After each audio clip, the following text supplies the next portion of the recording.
ګوره زما ګوره قول الله جناب قاری صاحب فکر کوم نوبت زما و نو خو به زه تانه بخښنه غواړم نوبت دې ته و زه یو دقیقه کېږم بیا قل اللهم مالک الملک تؤتي الملك من تشاء وتنزع الملك ممن تشاء وتعز من تشاء وتذل من تشاء دغه یو هفته په اخرو کې طالبان د ما سل قسمه د ما عکسونه فوټوشاپ کړي چورت مې پې نه ده خراب چې دا ټول ولسم ما متهم کی ځان ته خبره دلته د پلاټ کې خبرې کوي بایته ودرولې وای ګوره زه تاسو ته دا وایم چې ما غږ په غم کړی په تاسو کوم شخصیاتو ته مزي د خور لمبر ده خور ته نو چې کله و په ورخ تیر شو خو خیر ده اوس دم ختم وي اوس دم ختم وي انجنیر صاحب بریک داخلي ولي کا موږ خپل موضوع ته براتو اټل صاحب توای شي ډېر نور خبرې وکي ګوره موږ نه غواړو زه نه غواړم چې چا دلته ورور شاته نایب کې ولې کې ما سره بیګار هغه ما غږمونه کا ما مورته مې راباندې وکړه انجینر صاحب تاسو یو دقیقه وکړئ چې موضوع واوښته زه اورېدلې مورته نوبت ورکوم مایک دې خلاص کړې خورې مې راباندې وکړه بسم الله الرحمن الرحیم زما خو لږ زره پښتنې اوږدې دي جناب قاری صاحب ما انتظار هم زیات ویسته ما خورې مې راباندې وکړه دوی د قلم راواخلي پښتنې ولیکئ چا نه د پښتنې د نفر مخاطب کړه ما زما پښتنې ټولې راځي کېږي عمر جمال صاحب ته او ما ټولې پښتنې درته دای چې هغه منګه پښتنو کې یو متل لرو وایي ماله په اسمان کې غوښتې په ځمکه په لاس راکړئ نو ډېر ښه چې دلته مې په لاس راغی ما ته که مهرباني لږ زره وخت زیات راکړئ مهرباني خورې اول خو تاسو زموږ پروګرام ته مطلع شي خورې هلته ویلکم مهرباني وکړئ نو هلته خو تاسې سره ته چړه هغه تیغم نیولی ده چې هله څنګه ښځه خبرې کوي دا خو نامحرمه ده تاسو خو ما ډاروئ بالکل د خبره غلطه ده خورې په ډېرې بښنې سره سراخان خور راځي مونږ ته هلته سراخان خور راځي مونږ ته کمنټونه کوي دغې کمنټونه مونږ وایو که راځي را سره هر کله راشي مهرباني وکړه خورې نه خیر ویسئ پاچا صاحب ډېرې ښې خبرې وکړې واقعا زما د زړه خبرې وکړې جمال صاحب ته به ما نه پېژنې زه د افغانستان ولس یم زه نه د رئیس جمهور طرفداره یم او نه د طالب طرفداره یم زه د افغانستان ولس یم او یو دردیدلې مور یم یو دردیدلې میرمن یم دا قصه د پندانې قصه د هر چا ته کومه لکه زړه مې ډېر زیات پړسېدلی ده زما خاوند پیلوټ و ستاسې سره هم پیلوټ و میرزا جان شیروانی نومېده کندوز کې په مزار کې کله چې طالبان لاړل هاخوا ته طالبانو سره پیلوټو پروازونه یې درلودل کله چې د طالبانو نظام لاړه د کرزي نظام راغی سړی چون مسلکي کس و نو خو بیرته راغی خپل مسلک ته دلته طالبانو دی واخیست د کابل جلال آباد په لاره کې وویشته او د ده مغزونه والله بالله ثم تله لا اله الا الله محمد رسول الله قسم خورم ما په خپلو لپه کې راټول کړي داسې مې داسې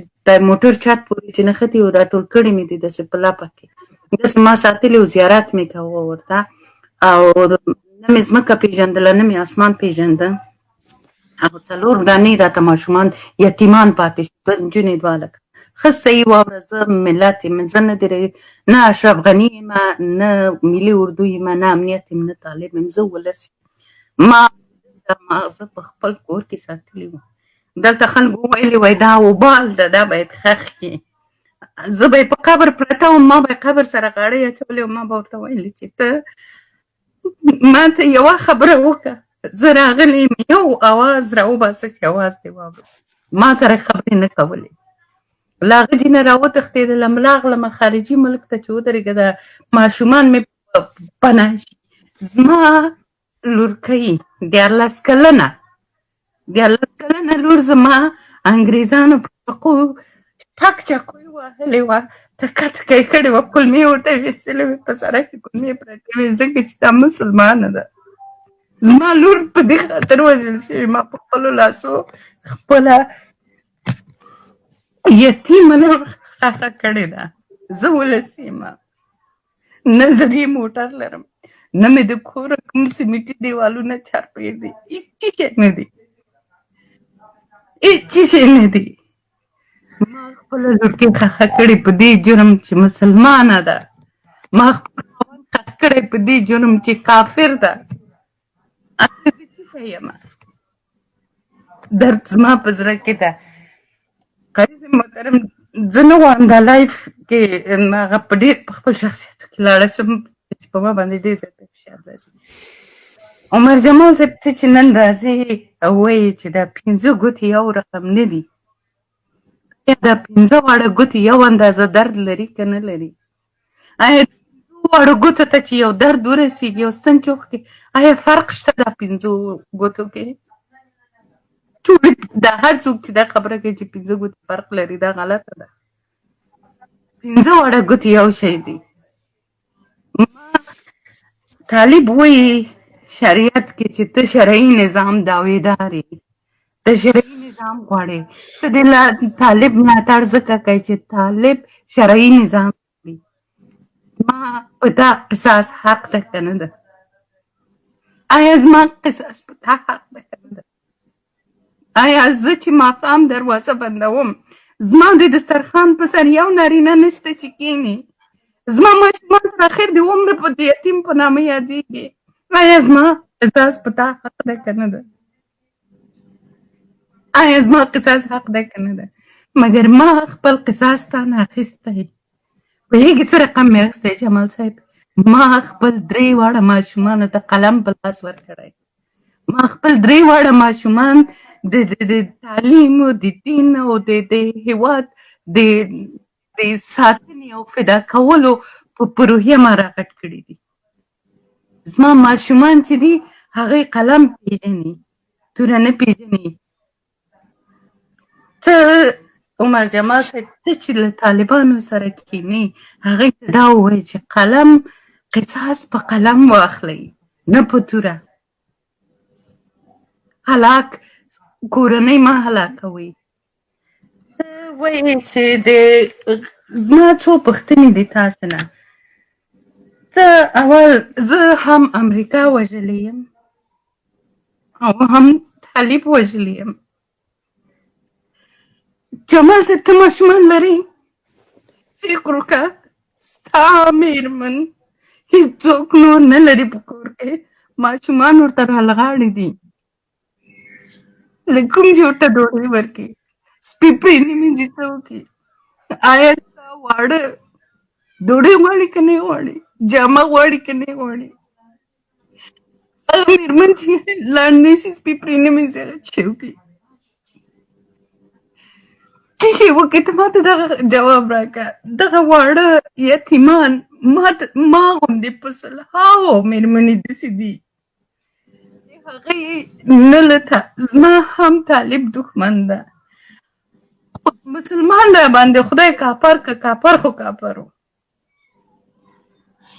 ته این شپې کور کې ننوځې جمال صاحب، مېرمن د دسترخوانه وارې درته کښېنې او مړې ډوډۍ خورې. ماشومان دې در سره یو باندې غږ کوي بل باندې غږ کوي. ماشومان دې درته وایي پلاره دا شی راوړه دا شی راوړه. آیا فکر دې کړی؟ ستا زامنو په شان، ستا د لور په شان زما هم لورکۍ ده، مګر داسې نشته چې د سر ورته ووایي چې پلاره زه په دې سوال نه پوهېږم، پلاره زما دا شی نشته، پلاره زما دا شی نشته. آیا کله تاسو هم دا فکر کړی؟ آیا څوک چې ځان ته طالب وایي دا فکر کړی؟ زه ولس یم، ما نه پوښتنه وکړم، قاري عیسی نه پوښتنه کوم، بل نه پوښتنه کوم، اشرف غني نه پوښتنه کوم، انجینر نه پوښتنه کوم، ما نه پوښتنه وکړم. مورې ما ته لږ اجازه راکوي چې خبرې درسره وکړم. زه ستا خبرو لپاره دومره ځان منتظر یم. زه تا نه ډېرې پوښتنې لرم ځکه ما ته لږ اجازه راکوي چې خبرې وکړم. ستا ډېر په اسانه تا وویلې، زما ګیله درنه دا ده ډېر په اسانه دې وویلې چې والا څوک چې مړه شوي خدای د هغه ته عفو وکړي. آیا ته پوهېږې چې دا د مرګ لفظ څومره دروند ده؟ آیا ته پوهېږې چې دا چې ته یو چا ته وایې چې الله دې ورته عفو وکړي، هغه ته دغه تحمل اورېدل زغمل څومره دردناکه ده؟ تاسو ما خبرې ته پرېږدئ که نه؟ ښه، په ډېرې بښنې سره البته ستاسو قصه ډېره دردونکې ده او په حقیقت سره چې ټول ورته احساساتي شو. دا یو تریخ حقیقت ته چې په افغانستان کې په ډېر تعصب سره ډېر ظلمونه شوي دي، د تېرو 40-50 کلو کې شوي دي. ستا غونډه کې نوره ډېرې داسې مورکیانې شته، خورکیانې شته چې هغوی سره دغه ظلمونه شوي دي او موږ د غندل خو ډیره یوه هېڅ خبره نه ده چې موږ یې وغندو، غندل چې شوي، بلکې موږ غواړو چې که موږ کاشکې څه کولی شوی چې د وخت مو داسې واپس کړی وی او بیا خدای پاک داسې پیښه نه وی راوستلی. خو البته د زموږ د لاس خبره نه ده او موږ به دا دعا کوو چې الله د دوی وبخي، موږ بل څه نه شو ویلی، او موږ به دا دعا کوو چې الله تعالی د دوی ته جنت الفردوس ور نصیب کړي او تا ته د خدای پاک د زړه صبر در نصیب کړي، او خدای دې وکړي چې ستاسو غونته کې نوره خورکیانې خدای دې وکړي چې ټولو ته خدای پاک د زړه صبر ور نصیب کړي، او خدای د په نورو خورکیانو داسې وخت رانه ولي، ځکه چې تم زما خور یې بله مې خور ده، لکه څنګه چې په تا تېرې دي داسې نوره په ډېرو خورکیانو تېرې دي. زمونږ د لنډو خلکو نه هم داسې خلک شته، زما د قوم د خلکو نه هم داسې خلک شته لکه د تاسو. په ډېر تاسف سره چې دا یو واقعیت ته چې زمونږ په افغانستان کې دا ناورین را روان ده، خو دلته مونږ د الله تعالی نه دغه غواړو چې زمونږ دغه ناورین تر د پای ټکی کېږدي، او د پای ټکی زمونږ په لاس کې ده. مونږ او تاسو البته احساساتي کول، خو تاسو ظاهره خبره ده چې تاسو به احساساتي کېږئ، ستاسو وړه لورکۍ داسې ده لکه زما لورکۍ، ستاسو میړه خو زما داسې ده لکه ورور، الله د دوی قبول کړي په خپل دربار کې. خو مقصد مې دغه ده چې اوس د را روان وخت الله د ونه کې چې نوره داسې ناورینونه، نوره داسې مشکلات راشي، د هغې دپاره د پای ټکی صرف دغه دی چې زمونږ او ستاسو په وطن کې شرعي نظام راشي او سوله ییز نظام راشي، که هغه د اشرف غني لاندې و، که هغه د طالبانو لاندې و، که هغه د حکمتیار لاندې و، که هغه د عیسی صاحب لاړو هلته کېناستو داسې وښیه چې نظام یې جوړ کړو اسلامي. مونږ د اسلامي نظام طرفداري کوو، نور د طالبانو طرفداري ما نه کړې ده. تاسو ته غلط فهمي ده که ته وایې چې زه د طالبانو طرفدار یم، د طالبانو د سیاسي نظام طرفدار نه یم، اما د شرعي نظام طرفدار یم، ځکه چې په دوی کې ماته شریعت لیدل کېږي. دا زه بار وایم، په حکومت کې ماته شریعت نه لیدل کېږي. البته دا خلکو ته ډېرېږي چې کله زه دا خبره وکړم، دا د اسلام سره جفا ده چې د وحشي دا ستاسو نظر ده. زما نظر دغه ده چې په دوی کې شریعت شته، په دوی کې شرعي محکمه شته، په دوی کې حدود اجرا کېږي، په دوی کې ډېرې خبرې دي. زما اوس ته په حکومت کې په ډېر تعصب سره چې نشته، مهرباني وکړئ تاسو زموږ ته په دې حکومت کې راولئ چې موږ در سره ودرېږو، او قسم مې د خدای یو وخت کې به در سره ولاړ وم، اول به جهاد زه در سره کوم د طالب د خلاف که چېرې په حکومت کې شریعت راغلی. ګوره جمال صاحب، تاسو دلته غیر مستقیم د یو وحشي ډلې تاسې ملاتړ کوئ چې دوی کې شریعت شته. سیاسي نظام نه ملاتړوم، شرعي نظام ملاتړ کوم، که په دنده دوی ملاتړ کېږم زه ملاتړ یم، خو سیاسي نظام نه. او کسان په شهادت رسولي دغسې دوی هم رسولي دي، دغسې ملي اردو هم رسولي دي. خو البته موږ اسلامي نظام غواړو، موږ نه طالبان غواړو نه بل څوک غواړو، چې هر څوک یې راوړي الله ته وکړي چې دغه اشرف غني ته خدای توفیق ورکړي. زه به خپل پوښتنې ته دوام ورکړم. ستاسو تر ټولو غټه ستونزه دا ده چې کمونیزم د په افغانستان کې کمونستان دی. آیا تاسو د کمونیست دیموکراسي کمونیزم نه مخته و، اوس دیموکراسي ده. او دیموکراسي باندې به هم راشم. هغه کې تاسو په خپله یو ځل خبره وکړه، ما یاداشت کړه خدای کې چې ونه کړئ. د کمونیزم اصلا کمونیزم یو مکتب ته چې دوی څانګې لري، یو سوسیالیزم د بل کمونیزم ده. دا چې دا زمونږ په ژبه یا په پښتو کې یا په دري ژبه کې خلکو ته ویل شوي نه دي، او بس دغه تفهیم شوی ده چې کمونیست بس خدای نه پیژني. انجینر صاحب وایي کمو یعنی خدای، نست یعنی نشته. زه افسوس خورم چې دا انجینر وایي ځان ته.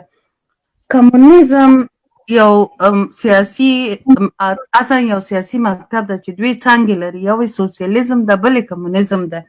په کمونیزم په سوسیالیزم څانګه کې کار په اندازه د توان ده او معاش په اندازه د کار ورکول کېږي. دا اقتصادي نظام ده، دا ټولنیز نظام نه ده. کمونیزم چې ده هغه بله څانګه د اقتصادي نظام ده چې هلته کار په اندازه د توان ده او معاش په اندازه د ضرورت ده. دغه لغات خلکو ته غلط ما معنا کوي. ما هغه ورځ هم د قاری صاحب ته انجینر صاحب ویلی چې ته خیر د مشر یې دغه الفاظ غلط مه ترجمه کوه، ځکه چې یو څوک چې ځوان یې هغه راځي هغه په دې باندې نه پوهېږي، هغه ویني چې تا ږیره ایښې ده، دا چې ستا هر تا د ږیرې لاندې یو شیطان سره زوړند هغه نه خبره ده، مګر ته چې ویني چې تا ږیره لري وایي والا. جناب جمال صاحب د زما پوښتنې ځان سره یاداشت کوي. په دغه جګړه کې چې تاسې وایي چې د منګه دلته راځو او د نظام اسلامي نظام راوړو، آیا دا ټول نظام په اشرف غني پورې تړلی ده؟ زه به خپلې پوښتنې ټولې وکړم، بیا زه ستاسو خبرو ته غوږ نیسم. آیا دا ټول نظام یوازې اشرف غني پورې تړلی؟ آیا دا ټول نظام یوازې امریکا پورې تړلی ده چې تاسې اسلام په دې دوو کسانو باندې بانه نیسئ او د ولس وژنئ؟ اشرف غني څوک پکې مري؟ د امریکا څوک پکې مري؟ خو زه پکې تباه کېږم که نه. همدغه زه چې ټولنې ته والله بالله ثمة الله چې قسم ده چې زه ټولنې ته وځم خیر لپاره لاس اوږدوم، ځکه چې زه زما په شان سلهاو خویندې دي چې خیر اوږدوم، چې خیرات وغواړم. همدغه تاسې غوندې ضعیف النفسه نارینهګان، همدغه تاسې غوندې داسې صفته نارینهګان زما لاس راکش کېږي او ما فحشاو ته کش کېږم. داسې ده که نه ده؟ دا د ټولنې هغه تریخ حقیقت ده. نو اشرف غني په دې کې خو نه مري که نه؟ ته خو ما وژنې. ما بله پوښتنه درنه دا ده چې زمونږ او تاسو په ټوله کې د افغانانو بیا په پښتنو د نارینهو غرور په چیش کې ده، په پټکي کې ده که نه ده؟ په لونګۍ کې ده که نه ده؟ ده که نه؟ آیا ما کله هم ستا لونګۍ ته سپک کتلي د یوې ښځې په توګه چې ته ماته ناقص العقل وایې، ته ماته ضعیفه وایې، ته ماته کور کې مې راایساری؟ آیا ما ستا لونګۍ ته سپک کتلي دي؟ آیا ما ستا دغه پګړۍ ته سپک کتلي دي چې ته زما ټیکري ته سپک ګورې، زما جامې ته سپک ګورې، زما په جامه کې، زما په ټیکري کې ته انتحاري کوې؟ آیا زه به دا درته وبخم؟ ما خو تا کالی ته، ما ستا لباس ته، ما ستا هغه پښتونولي ته تل په درنده سترګه کتلې، خو تا د ملالې د بیبي نه رانیولې، د ملالې او تر یو غریبې مور خور مور پورې تا د ټیکري ته، تا د جامې ته سپک وکتل. زه دې په ټولو کې سپکه کړم، په دې کار باندې دی. بل دا چې ته وایي چې دا ولس ته هم چغې وهې چې زه ولس اواز پورته کوم، اشرف غني هم چغې وهي چې زه د ولس اواز پورته کوم. نو دا ولس څوک ده؟ ته په حقه یې که هغه په حقه ده؟ ته په حقه یې که هغه په حقه ده؟ ما ته چې زه ولس یم، نه چوکۍ لرم نه زرې موټر لرم، ما ته خو نه ته په حقه یې نه هغه په حقه ده. ولې ته مې هم وژنې هغه مې هم وژنې؟ ما ته تاسې دواړه یو ورقه مسته یي. ته ستاسو هدف د اسلامي نظام نه څه شی ده؟ تاسې وایئ چې موږ غواړو په کابل کې اسلامي نظام راولو. آیا په کابل کې اوس داسې کومه مسجد، داسې کومه جماعت، داسې کومه جنازه، داسې کوم اسلامي هغه دود ده، اسلامي بنسټ ده یا لاره ده یا کوم هغه ټولنیزه پښتونولۍ دود ده چې هغې ته حکومت ولاړې او ویلې چې مې کوه؟ ستونزې شته، فساد شته، په درې واړو قواو کې فساد شته ده، هم په اجرایه قوه کې، هم په مقننه قوه کې، هم په قضایه قوه کې. په درې واړو قواو کې فساد شته ده. داسې نه ده چې پاکې وي، نه. ځکه ذهنیت خلکو سره دا ده چې نن چوکۍ ته ورسېدم، سبا ورځ بیا دا چوکۍ نشته چې څومره اوس باید واخلم. زه دا نه وایم چې نشته، بالکل فساد شته، بالکل فساد شته، مګر دا فساد په دې معنا نه ده چې اسلامي نظام نشته. او که ته وایې چې اسلامي نظام نشته او زه په کابل کې ژوند کوم او زه ځان ته مسلمانه وایم، لا اله الا الله محمد رسول الله کلمه وایم، نو ته دا حق بیا نه لرې چې ته ما ته ووایې چې زه په کفري نظام کې ژوند کوم. او زه دا حق تا ته نه درکوم، ځکه چې زه نه عسکر درولې یم چې مونځ وکړم، نه پولیس درولې یم چې مونځ ونه کړم، یا نه کوم بل چا درولې یم چې زه روژه ونه نیسم. نظام موجود ده، ستونزې پکې دي. که ته ځان ته د ولس غمخوار وای، که ته ځان ته د ولس استازی وای، که ته ځان ته د ولس خیرخوا وای، راځه کښېنه دغه ستونزو د له منځه وړلو لپاره کار وکړه، د دغه ستونزو د کچې راښکته کولو لپاره کار وکړه. دا نه چې ټوپک دې په اوږه اچولی ده. زه ستاسو لایفونه وینم، دومره هغه احساساتي ځوانان تاسو ترې استفاده کوئ، دومره احساساتي ځوانانو نه تاسو استفاده کوئ چې هغوی په هېڅ هم نه دي خبر، هېڅ باندې والله بالله که خبر اوسي. نظام شته، هېواد شته ده، هر څه شته دي. راځئ د اصلاح لپاره یې کار وکړئ. راځئ که تاسو وایئ چې امیر المؤمنین ده، زموږ امیر المؤمنین ده جناب جمال صاحب، ته په کوم حق طالب، زه تا ته چې خبرې کوم زما هدف طالب، ته په کوم حق یو چاته امیر المؤمنین وایي؟ آیا ته چې چاته امیر المؤمنین وایي هغه په هغه کې دا ځانګړتیاوې شته که نشته ده؟ آیا دغه ستاسو امیر المؤمنین ښایي دا پوښتنو ته به جواب ورکړي، بیا به ته پوښتنه کوې. تاسو دواړه ډیالوګ وکړئ، صحیح ده؟ موږ به تاسو هغه واورو. مهرباني تاسو جواب ورکړئ. عمر جمال صاحب تاسو جواب ورکړئ، مهرباني.